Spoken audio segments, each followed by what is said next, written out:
And it would not be a Thursday morning without Dusty from 93.7 The Bull. So here to share more on what is happening this week in country music. Dusty, as always, thanks for joining us. Thank you for having me. It's a busy week. I feel like every week it can kind of change. Yes. But a few exciting things this week. Eric Church announced a new whiskey. And that's interesting. I was excited, but also curious because Eric has teamed up with Jack Daniels for years. Yeah. And he announced he's dropping a whiskey. It's called Gypsy. Gypsy. And I'm a big whiskey guy, so I was excited, but you have to pre-order it. Only ships to certain states. We are those states, which is a good thing. That's good. But it's got a hefty price tag. Okay. I'm just saying. Do you So wanna like, say it's $200 for a bottle of whiskey, which that's high. It's high. But they say it's amazing. So that's number one on the country quick hits. Number two, over the weekend we had we didn't have it, but Stagecoach happened in Indio, California. Huge show. Yeah. And Jon Pardi got surprised on stage. Guy Fieri came out and said, "We got a surprise for you." Alan Jackson popped up on the screen.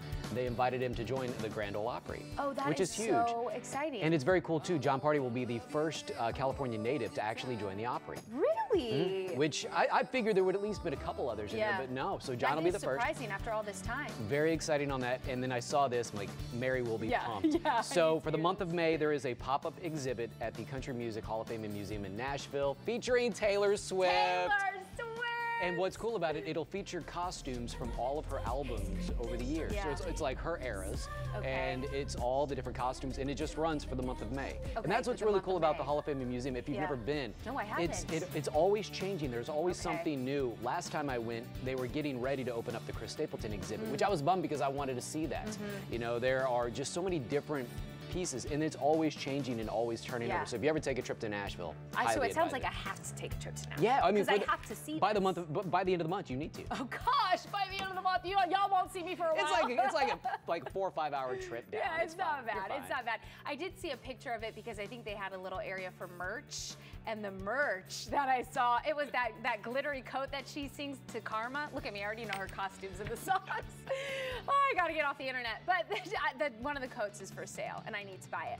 But before we end today, I do want to make sure, because I have to know the answer to this. You just told me that Kane Brown's taking a break. Yeah, he said after his summer tour, he's going to take a little break from music. And I'm like, why? And he had said, though, 2 reasons. One big reason, he wants to spend more time with the kids and the family. Okay. Respect that. But the other piece was he wants to dabble a little bit more in the acting realm. He was on a TV show recently. Yeah.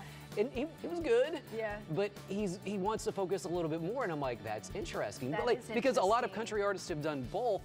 But that's I don't know if it's gonna be a long break or how that's gonna work. I mean, Lainey Wilson's in Yellowstone, Tim McGraw's done movies and TV, so many have. It's tricky, that's tricky. It's cool to see that he's expanding out a little bit. Yeah, but we also love his music. That's just it, we don't wanna miss Kane. We don't wanna miss it. All right, well, you can listen to Dusty on 93.7 The Bull on air from 2 to 7 p.m. on weekdays and Saturday from 3 to 7. Be sure to follow him along on Instagram as well at Dusty on Air. Dusty, as always, thanks for joining us. Thank you.